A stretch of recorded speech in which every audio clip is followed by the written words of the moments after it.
Welcome to genius classes. आज ये हमारा आर्टिकल चैप्टर के प्रैक्टिस का सेकंड लेक्चर होने वाला है। जैसा कि हमारा ये सीरीज चल रहा है कि हर दिन हम लोग 10 ऑब्जेक्टिव क्वेश्चन का डिस्कशन करते हैं। तो आज हम लोग लेकर आए हैं ऑब्जेक्टिव क्वेश्चन के लिए 10 क्वेश्चन, जो कि आपका चैप्टर है आर्टिकल। देखते हैं। फर्स्ट क्वेश्चन इस तरीके से है कि dash pen is mightier than dash sword. दोस्तों यहाँ पे माइटियर एक वर्ड है, माइटी, माइटियर। माइटियर का मतलब है दोस्तों शक्तिशाली, शक्तिशाली, शक्तिशाली। और माइटियर है, जाहिर सी बात है, ये कॉम्परेटिव डिग्री यहाँ इस्तेमाल किया गया दोस्तों, कॉम्परेटिव डिग्री। जैसे I am taller than you, मैं आपसे लंबा हूँ, सही बात है, मैं आपसे लंबा हूँ या आपसे अधिक लंबा हूँ। तो ये माइटियर, माइट का मतलब होता है शक्ति, एडजेक्टिव है वो, और माइटियर शक्तिशाली। Dash is mightier than the sword, और ये पेन और स्वॉर्ड के बीच में तुलना है दोस्तों। स्वॉर्ड का मतलब है दोस्तों तलवार, तलवार। तो आंसर कुछ इस तरीके से कि the pen is mightier than the sword. The pen is mightier, कलम ज्यादा शक्तिशाली है। The pen is mightier, the pen is mightier than the sword. तलवार से ज्यादा मजबूत कलम होता है। दोस्तों ये एक फ्रेज है, यह एक मुहावरा, ऐसे जिस तरीके से है दोस्तों उसी तरीके से याद रखें। जैसे एक ये भी है, इसको भी आप याद रख सकते हैं। हालांकि जब मैं आपको आर्टिकल पढ़ाऊंगा तो आर्टिकल वाले लेक्चर में आप देखेंगे बहुत सारे ऐसे फ्रेज होते हैं जिसमें आर्टिकल फिक्स होता है, तो वो भी आप याद करेंगे। अभी मैं आपको दो लिखा देता हूँ। जैसे एक है speak the truth. Speak the truth का मतलब होता है दोस्तों सच बोलना, सच बोलना, सत्य बोलना। तो यहाँ पे स्पीक द ट्रूथ ही होगा, कभी यहाँ पे स्पीक अ ट्रूथ या स्पीक एंड ट्रूथ ये सब नहीं होगा, ये सब गलत समझा जाएगा, ये सब गलत है। स्पीक द ट्रूथ एक फ्रेज ऐसे ही सत्य बोलने के लिए है, तो वैसे ही यूज करेंगे। वैसे ही एक है tell a lie, tell a लाई के लिए हमेशा ऐसे ही करेंगे, टेल अ लाई। लाई के पहले हम लोग अ का ही यूज करेंगे दोस्तों। टेल द लाई बोलेंगे तो गलत हो जाएगा, हमेशा टेल अ लाई ही लिखना है आप, समझ आई। और स्पीक द ट्रूथ ही सेम उसी तरीके से आप याद कर लें आप। The pen is mightier than the sword. The pen is mightier, कलम ज्यादा मजबूत होता है तलवार से। तो ये क्वेश्चन आपको क्लियर हो गया होगा दोस्तों। अब आते हैं हम लोग अगला क्वेश्चन की ओर। अगला क्वेश्चन क्या है? डैश लाइट, आप पढ़े ध्यान से। Dash light comes from dash sun. ये dash light comes from sun, यहाँ पे दोस्तों सन, सूरज। सूरज एक सेलेस्टियल बॉडी है, आकाशीय पिंड है दोस्त। और आकाशीय पिंडों के नाम के पहले हम लोग द लगाते हैं। The earth, the moon, the Jupiter, the sun, the का यूज करते हैं हम लोग। द सन सूरज आकाशीय पिंड है, द लगाते हैं। यहाँ पे लाइट के पहले द का यूज होगा, द का यूज लाइट के पहले नहीं होता दोस्तों। ए एंड द कुछ भी लाइट के पहले यूज हम लोग नहीं करेंगे। कैसे अलाइट हम लोग कैसे यूज कर सकते हैं? अलाइट अनकंटेबल नाउन है, अनकंटेबल नाउन के साथ ए और एन का यूज नहीं करते, और द का यूज तो वैसे भी नहीं करेंगे, इनडेफिनिट नाउन है ये, या अनकंटेबल है, द का यूज हम लोग नहीं करेंगे। The light comes from the sun बिल्कुल गलत है, light comes from the sun ठीक बात है। क्लियर है ये? चलिए आगे आगे बढ़ते हैं। Question number third. Question number third है दोस्तों कि माई शॉप, नहीं दोस्तों यहाँ पे है many shops, many MENY, many, many shops पर यहाँ पे टाइपिंग एरर है, ये समझ जाए। मेनी लिखा हुआ है, ये MANY। Many shops were set up in dash area, enclosed area, enclosed, enclosed यहाँ पे है दोस्तों एडजेक्टिव, और एरिया यहाँ पे है दोस्तों नाउन। एरिया पहले यहाँ पे है नाउन, क्षेत्र। तो हम लोग जानते हैं दोस्तों कोई भी एडजेक्टिव रहता है, कोई भी एडजेक्टिव है यहाँ पे, और एडजेक्टिव के बाद अगर नाउन है तो नाउन अगर सिंगुलर काउंटेबल नाउन है तो इसके पहले ए और एन का यूज किया जाएगा। यहाँ पे इनक्लोज्ड, इनक्लोज्ड, इनक्लोज्ड में हम लोग ये वॉवेल साउंड से शुरू होने वाला वर्ड है ये इनक्लोज्ड। इनक्लोज्ड के पहले हम लोग लगाएंगे दोस्तों एन इनक्लोज्ड एरिया, बंद, एक बंद क्षेत्र में। बहुत सारा दुकान खुला एक बंद क्षेत्र में। Many shops were set up, setup का मतलब लगाया गया या खोला गया, आप कह सकते हैं सेटअप, लगाया गया in an enclosed area, enclosed area में। तो ये रहा हमारा क्वेश्चन नंबर थर्ड। बहुत आसान क्वेश्चन है, समझ आया होगा ये। Y four, question number 4, why are Ram and Sita considered as dash couple. दोस्तों यहाँ पे एक एडजेक्टिव लगा हुआ दोस्तों बेस्ट, यहाँ पे सुधार लेंगे बेस्ट, उसके बाद अब बनाए। Why are Ram and Sita considered as a best couple, an best couple कि द बेस्ट कपल। सो सही आंसर है दोस्तों द, ए और एन नहीं। क्यों? बेस्ट यहाँ पे सुपरलेटिव एडजेक्टिव है, सुपरलेटिव एडजेक्टिव के पहले हम लोग द का यूज करते हैं। ये टाइपिंग एरर यहाँ पे एक और है। सेंटेंस पूरा इस तरीके से है, why are Ram and Sita considered as the best couple. यहाँ पे the best couple, best superlative adjective, superlative adjective के लिए यहाँ पे दोस्तों द का यूज है। क्लियर है ये बात? चलिए आगे बढ़ते हैं क्वेश्चन नंबर 5 की ओर।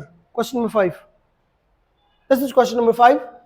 आई waited for her, I waited second form of the verb, मैंने इंतजार किया उसका, फॉर डैश आवर, बताएंगे for a hour, for an hour, for the hour कि नन ऑफ द अबव या नन ऑफ दीज। इसका सही आंसर है दोस्तों एन आवर। आपको पता है ये एच से तो शुरू है, पर इसे हम लोग हावर नहीं पढ़ते दोस्तों, ये आवर पढ़ते, और आवर वॉवेल साउंड से शुरू होने वाला वर्ड है, उसके पहले हम लोग एन का यूज करेंगे। ठीक है, ये सब बेसिक है, आपको पता होना चाहिए। अगर नहीं पता है तो आप लोग इंतजार करेंगे आर्टिकल वाले चैप्टर का, जब यहाँ पे आपका होगा तो आप वीडियो को देखेंगे, ये सब आसानी से आप समझ जाएंगे। बहुत आसान है ये सब। Question number 6, question number 6, dash moon is shining dash sky. फिर देखें यहाँ दोस्तों मून, मून कैसा है दोस्तों? सेलेस्टियल बॉडी है, आकाशीय पिंड है, सेलेस्टियल बॉडी। और सेलेस्टियल बॉडी के नाम के पहले हम लोग क्या लगाते हैं दोस्तों? The moon. The moon, the moon is shining, चंद्रमा चमक रही है, इन द स्काई। और स्काई यूनिक चीज है दोस्तों, यूनिक चीज के नाम के पहले द लगाते हैं। दुनिया में कुछ यूनिक चीज है उसके पहले द लगाए।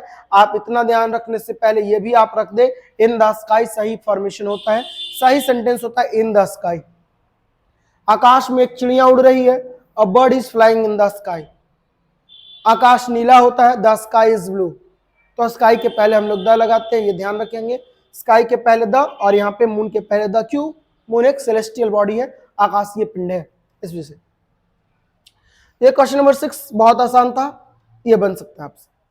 नेक्स्ट है question number 7, I saw dash old man yesterday dash man was crying on the road. यहाँ पे the road, on the road, ठीक बात है। यहाँ पे आई शॉ डैश ओल्ड मैन, मैंने एक बूढ़ा आदमी को देखा, यस्टरडे, कल मैंने एक बूढ़ा आदमी को देखा। दोस्तों यहां तक ध्यान दे सेंटेंस को, I saw dash old man yesterday, यहां तक। ओल्ड के पहले क्या लगाएंगे? अ ओल्ड मैन कि an old man? Old, O O vowel sound है दोस्तों, यहां पे लगाएंगे एन ओल्ड मैन। मैंने एक बूढ़ा आदमी को देखा yesterday, I saw an old man yesterday dash man was crying. अब यहाँ पे मैन के पहले हम लोग ओल्ड लगा हुआ था, ओल्ड यहाँ पे एडजेक्टिव दोस्तों, ये नाउन है, तो जाहिर सी बात है ये नाउन के लिए एडजेक्टिव के पहले यहाँ पे हम लोग आर्टिकल लगा दिए। तो आई शॉ एन ओल्ड मैन, मैंने एक बूढ़ा आदमी को देखा कल, yesterday dash man was crying on the road, और वो जो बूढ़ा आदमी था रोड पर रो रहा था। तो ये जो मैन है दोस्तों, यहाँ पे जो मैन है वो सिंगुलर काउंटेबल नाउन है, पर यहाँ पे ये इंडेफिनिट है दोस्तों, अनिश्चित है। पहली बार जब नाउन का यूज होता है दोस्तों कोई सेंटेंस में, तो वो इंडेफिनिट कहलाता है। और यही नाउन का यूज दोबारा है, द मैन, कौन आदमी? तो वही आदमी रो रहा था, the man was crying on the road, road पे वो crying, he was crying on the road. तो किसके बारे में बात कर रहा? वही बूढ़ा आदमी को जिसे मैंने देखा था। तो यहाँ पे ये जो मैन है वो डेफिनिट है, और डेफिनिट नाउन के पहले हम लोग द का यूज करते हैं। तो शुरुआत में एन होगा, उसके बाद द होगा। एन और द का ऑप्शन आप ध्यान देख ले, एन और द का कोई ऑप्शन ही नहीं, तो इसको एन बना ले, एन और द, एन और द। तो ये है, I saw an old man yesterday, the man was crying on the road, आदमी रोड पर रो रहा था। इसका सही आंसर सी हो जाएगा, लेकिन सी कब होगा? यहाँ एन बनाकर। अगला देखिए question number 8, question number 8, question number 8 कहता है कि Holi is dash important festival. यहाँ पे देखिए दोस्तों, फेस्टिवल, त्योहार, फेस्टिवल यहाँ पे नाउन है, और उसके पहले एडजेक्टिव लगा हुआ है, ये एडजेक्टिव है इंपॉर्टेंट। होली एक महत्वपूर्ण त्योहार है, होली इज द इंपॉर्टेंट दोस्तों, नहीं, होली इज एन इंपॉर्टेंट। क्यों? यहाँ पे इंपॉर्टेंट ऐसा वर्ड है, एडजेक्टिव है, इसके पहले एन तो हम लोग लगाएंगे, यहाँ पे नाउन लगा हुआ है इसकी वजह से, पर इंपॉर्टेंट ई से शुरू होने वाला है दोस्तों। ये ई वॉवेल साउंड है और वॉवेल साउंड के पहले हम लोग क्या लगाते हैं?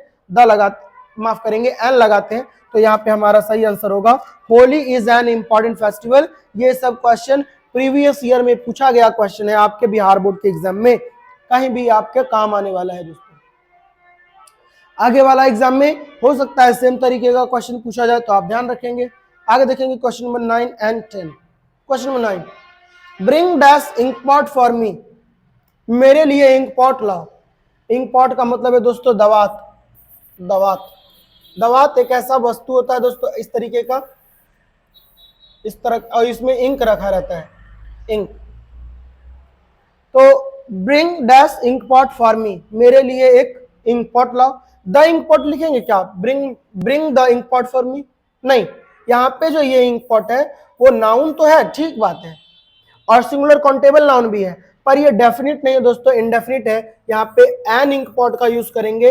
इंक पॉट फिर से वही, जैसे इंपॉर्टेंट वैसे इंपॉर्ट। इंक पॉट भी एक सिंगुलर काउंटेबल नाउन है जिसका वॉवेल से शुरुआत हो रहा है, साउंड इसका वॉवेल से है, और वॉवेल से शुरुआत होने वाले सिंगुलर काउंटेबल नाउन में हम लोग एन का यूज करते हैं। तो यहाँ पे इस तरीके से सेंटेंस रहा, सही आंसर इसका होगा दोस्तों एन, एन। ये भी क्वेश्चन पूछा गया है प्रीवियस ईयर में, ये भी क्वेश्चन पूछा हुआ है। मिस एलिजा स्पीक्स चाइनीज, यहाँ पे Chinese, Chinese, Chinese. Miss Eliza एक महिला है दोस्तों, मिस एलिजा, ये चाइनीज भाषा बोलती है।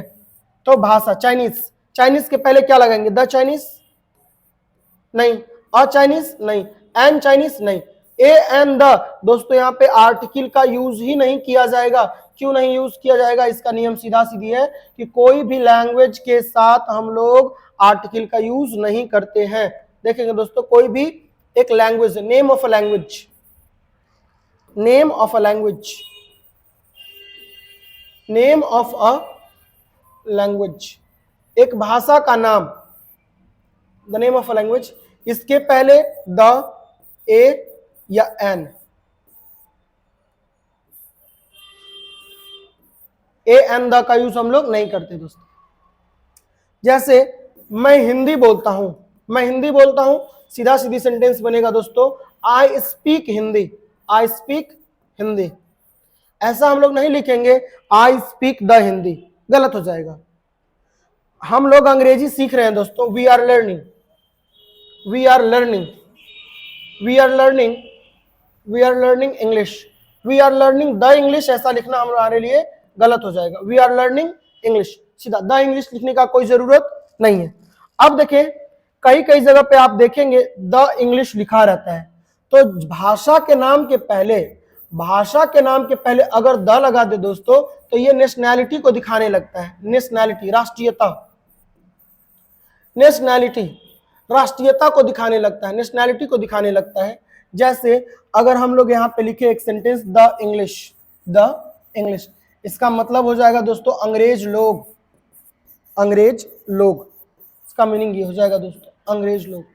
जैसे हमें बोलना है कि अंग्रेज लोग अंग्रेजी बोलते हैं, तो सीधा सीधा यहाँ पे सेंटेंस आप ऐसे लिख सकते हैं, the English speak, the English speak, the English speak English. यहाँ पे है अंग्रेज लोग क्या बोलते हैं, तो अंग्रेजी बोलते हैं। ये इंग्लिश के पहले द नहीं लगाएंगे दोस्तों, ये इंग्लिश के पहले द लगाएंगे। क्यों? सब्जेक्ट ये है, तो सब्जेक्ट तो बोल सकता है, बाकी भाषा कोई कैसे बोलेगा, भाषा को बोला जाएगा ये। तो यहाँ पे the English speak the English. जैसे अगर भारत में हिंदी बोला जाता है दोस्तों, और यहाँ पे अगर बात लिख दिया जाए द हिंदी, द हिंदी, मतलब क्या हो जाएगा, हिंदुस्तानी लोग, भारतीय लोग, द हिंदी। तो ये है द चाइनीज, अगर ऐसे लिखे द चाइनीज, इसका मतलब हो गया चाइना के लोग।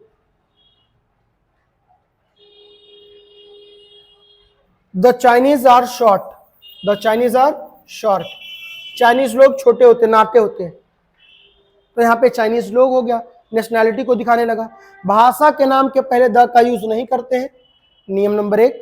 अगर द का यूज करते हैं तो इसका मतलब हो जाता है दोस्तों नेशनैलिटी, राष्ट्रीयता। इसके साथ अगर द यूज करेंगे तो, और साथ साथ में इसे प्लूरल समझा जाता है, सिंगुलर ना समझे, जैसे ऐसा ना लिख दे the Chinese is, the Chinese is short, नहीं द चाइनीज आर। सेम उसी तरीके से दोस्तों देखिए यहाँ पे भी अगर ध्यान दिए होंगे आप, तो द इंग्लिश स्पीक इंग्लिश, ना कि स्पीक्स इंग्लिश। प्लूरल है तो वर्ब का फर्स्ट फॉर्म यूज करेंगे, समझ आई बात। तो यहां तक हमारा रहा आज का 10 question. Thank you very much for watching this video. अगर आपको अच्छा लगा है वीडियो तो आप लाइक शेयर और सब्सक्राइब चैनल को जरूर करेंगे। Thank you very much for today. हम लोग मिलेंगे कल अगले क्लास में, जिसमें 10 और सवाल लाएंगे आर्टिकल का। आर्टिकल का दोस्तों हम लोग 100 क्वेश्चन कम से कम प्रैक्टिस करेंगे, 100 क्वेश्चन, जिसमें आपका लगभग सारा नियम आपका कवर हो जाएगा। और इसी तरीके से आपको डेली वीडियो मिलेगा, जिसमें अगर आर्टिकल खत्म हो जाएगा तो हम लोग मॉडल वर्ब का यूज करेंगे। मॉडल वर्ब का क्वेश्चन, मॉडल वर्ब खत्म हो जाएगा, टेंस का, वॉइस का, नरेशन का, प्रीपोजिशन का, नाउन का, प्रोनाउन का, एडजेक्टिव का, एडवर्ब का, कंजंक्शन का। तो इस तरीके से हम लोग करेंगे। सिनोनियम और एंटोनिम का भी हम लोग करेंगे, वोकैबुलरी का भी सेक्शन इसी से हम लोग कंप्लीट करने वाले हैं। Thank you very much for today. Thank you guys.